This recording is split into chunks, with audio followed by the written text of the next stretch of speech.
Fala galera ligada no Pautas e Táticas, já fazia um tempinho que a gente não fazia análises rápidas para vocês, mas hoje é dia de analisar a grande surpresa das semifinais da Champions League, o Villarreal de Unai Emery, que eliminou a poderosa Juventus, eliminou o poderoso Bayern de Munique, e agora vai ter pela frente o poderosíssimo Liverpool nas semifinais, time que foi campeão da última Europa League, inclusive seu técnico Unai Emery é especialista nessa competição, conquistou outras tantas vezes também no comando do Sevilha e agora vai tentar colocar o Villarreal numa inédita final de Champions League, já é um patamar bastante elevado para os padrões desse clube que nem costuma sempre estar assim na disputa da principal competição continental da Europa.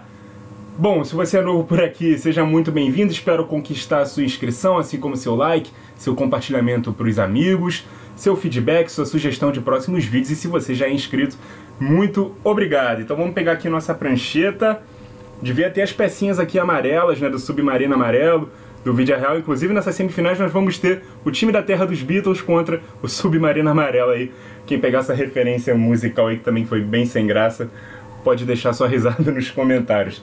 Vamos à escalação dessa equipe do Villarreal, que tem o Rulli no gol, o Foyt, que é zagueiro barra lateral direito, né, argentino, ex-Tottenham, aqui no time joga na extremidade direita da linha de 4, ou seja, na lateral, o Albiol na zaga juntamente do Pau Torres, ou seja, experiência e juventude mescladas aí nessa dupla de zaga, e o Stupinhan na lateral esquerda. Lo Celso, outro ex-jogador do Tottenham e também jogador argentino, faz aí a meia pela direita nessa segunda linha de 4. O Capu, ou Capoe, não sei exatamente como se pronuncia o nome dele, faz dupla de volantes com o Coquelin, ex-jogador do Arsenal, e o Dani Parejo é quem joga um pouco mais aberto pelo lado esquerdo, por vezes até trocando com o Coquelin, podendo um ficar mais aberto e o outro mais centralizado. E a dupla de ataque, Gerard Moreno e também o Danjuma, né, dois jogadores bem complementares e que podem rodar essa dupla de ataque durante os jogos, ou às vezes, né, quando o time decidir preservar uma peça ou outra, com o Paco Alcácer, grande centroavante, ex-Valência, ex-Borussia Dortmund, que hoje está com a camisa 9 no banco de reservas, o Yeremy Pino, que pode aparecer numa dessas posições de winger, né, um jogador de mais velocidade, por vezes também aparece nesse time titular do Villarreal, e o Chukwueze, que também foi o autor do gol da classificação contra o Bayern, o gol de empate lá na Allianz Arena. Bom, vamos começar primeiro a falar do sistema defensivo, que é a grande característica desse time do Villarreal. É um dos 4-4-2 mais compactos e bem definidos que eu já vi na minha vida. As linhas são muito bem definidas, basculam sempre para a direção da bola que é atacada, seja flutuando pelos lados, quando a bola está por aqui, o time inteiro vai lá, flutua, compacta, fecha todos os setores. Se a bola é invertida para o outro lado, faz isso também, inverte para outro setor e o time inteiro bascula para poder fechar o lado que é atacado, e se o ataque é pelo centro, protege a frente da área. Dificulta muito a penetração nos espaços, né, na defesa da equipe adversária. É um time muito compacto e que move muito bem as suas linhas, protege muito bem o seu próprio gol. Esse tipo de postura defensiva induz muito o adversário a tentar tanto as viradas de jogo, que a gente já exemplificou, como também as bolas longas, por não achar espaços entre os defensores no bloco de defesa. E a recomposição da defesa do Villarreal, quando transita de uma marcação alta para uma marcação média, ou de uma marcação média para uma marcação em bloco baixo, é sempre muito rápida, muito veloz, é uma das principais características. Então vamos exemplificar aqui. Se o time recebe aqui uma bola longa e é atacado aqui na linha de fundo, a postura do time não é de fazer com que um lateral abra para que um volante recomponha, nem fazer com que um ponta ele venha aqui compor a linha de defesa e auxiliar o lateral, né, no bloqueio desse jogador que vai atacar a linha de fundo.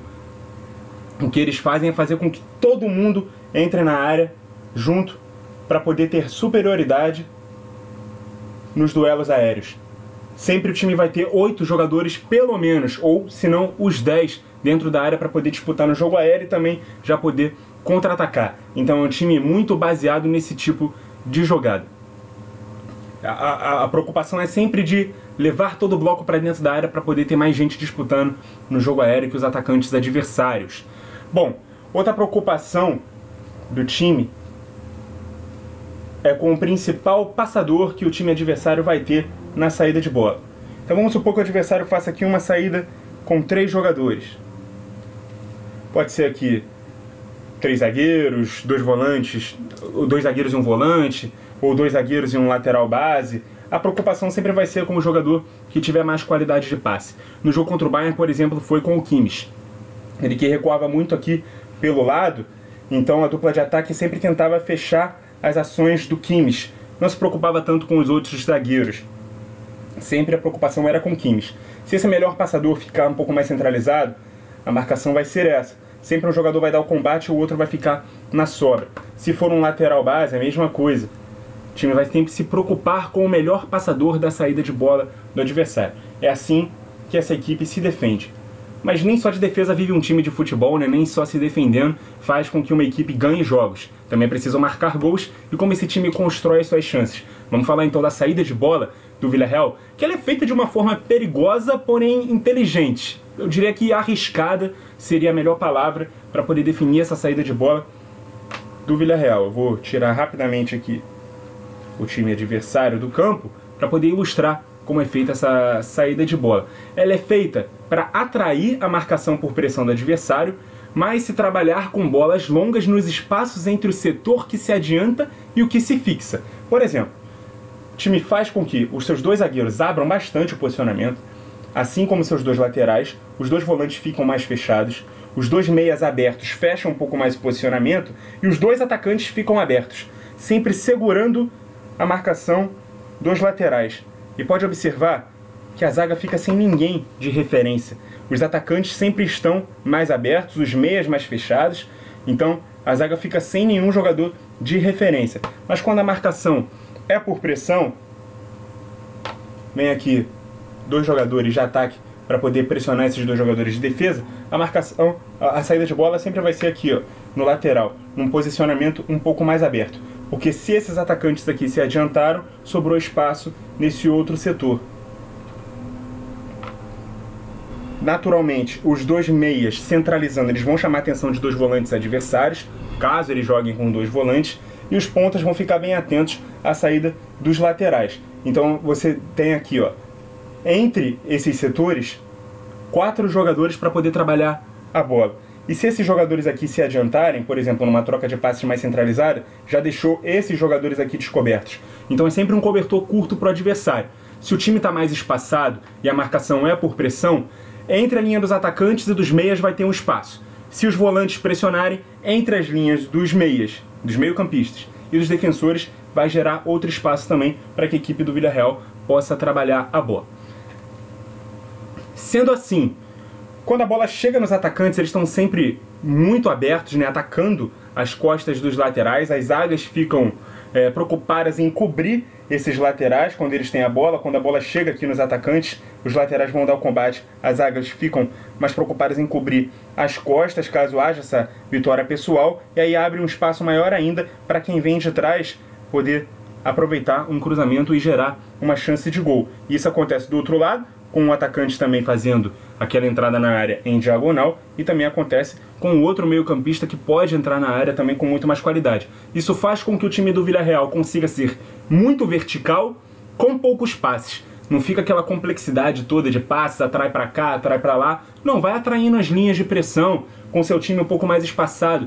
Induz o adversário a achar que seu time está desorganizado na defesa, mas seu time está induzindo para uma armadilha. É muito tática essa saída de bola e essa chegada, essa transição ofensiva do ataque do Villarreal. E veja bem, a gente falou transição ofensiva e não contra-ataque, porque são coisas diferentes. Muita gente confunde, acha que transição ofensiva é só um termo moderno para definir contra-ataque. Transição ofensiva é a construção de jogada, a transição de um momento defensivo ou de uma saída de bola para um momento ofensivo, para o momento que você pisa no campo do adversário. Não necessariamente isso é um contra-ataque. O contra-ataque é um tipo de transição ofensiva. É quando você recupera a bola e parte para o ataque.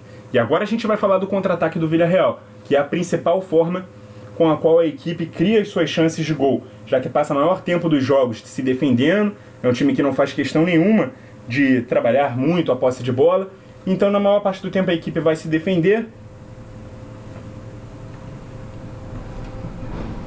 E aí o grande mistério e a grande estratégia do Villarreal nessa transição rápida, que esse sim pode ser uma terminologia moderna para definir o que é contra-ataque, é o seguinte: sempre soltar a bola na hora certa, não ter pressa. Sempre que o adversário está ocupando com muita gente o campo de ataque, ele obviamente vai desocupar o campo de defesa. Então quando o seu time contra-ataca, por exemplo, o time do Villarreal, quando ele contra-ataque, ele tende a fazer com que a defesa adversária feche o lado que está sendo contra-atacado. Então a gente sempre vai ver um time se pautando em fechar o lado atacado. Vamos supor que esse time aqui também esteja defendendo 2 linhas de 4. Você organizou o seu contra-ataque para o lado direito da defesa do adversário. Daí o Villarreal ele tem uma decisão a tomar. Se ele continua ocupando o lado que estava e deixa algum jogador livre, se ele aciona esse jogador livre na virada, e aí a defesa do adversário sempre vai ter essa indecisão, né? Se continua pressionando o lado que estava, o lado em que foi puxado o contra-ataque, e deixa esse jogador com mais liberdade, mas sem essa linha de passe livre para esses jogadores que estão bem marcados, em compensação deixa esse jogador livre e com campo para poder se virar sozinho, ou se faz essa transição para poder passar a marcar esse jogador que recebeu a bola e desocupa jogadores, né, que ele largou. A marcação estava por aqui, mas a bola está para lá. Eu vou marcar onde está a bola e vou desocupar esses jogadores, ou vou continuar marcando aqui e deixar aquele jogador livre com a bola. Dentro dessa indefinição é que normalmente o Villarreal consegue construir suas chances de gol nos contra-ataques. É a principal arma ofensiva da equipe. Então é um time talhado para poder se defender muito bem em blocos baixos, muito compacto e também organizado para poder contra-atacar e gerar, né, perigo ao adversário com poucos passes desde a construção da saída de bola. São as estratégias, são as armas defensivas e ofensivas, né, da equipe do Villarreal, do Unai Emery. A gente se pautou muito com as observações que a gente fez das partidas do mata-mata da Champions League, mas a gente pode voltar até a fase de grupos, caiu num grupo muito difícil, com o Atalanta, com o Manchester United, inclusive perdeu as 2 partidas para o Manchester United, foi a última equipe a se classificar para a fase de mata-mata, mas já era uma equipe que era sabido que era muito difícil de se encarar e que poderia imprimir muitas dificuldades ao adversário, mas não deixa de ser uma grande surpresa e vai ter aí um grande desafio pela frente, que vai ser o Liverpool nas semifinais. A essa altura não dá mais para chamar o Villarreal de surpresa, nem de zebra. Claro, vai ser uma grande história se o Villarreal conseguir chegar até a final da Champions League. Não é o favorito, com certeza, para isso, mas diante dessas estratégias, com certeza, é um time que faz por merecer estar no top 4 da Europa nos dias de hoje. Muito obrigado a você que acompanhou o vídeo até aqui. Continue ligado no Pautas e Táticas.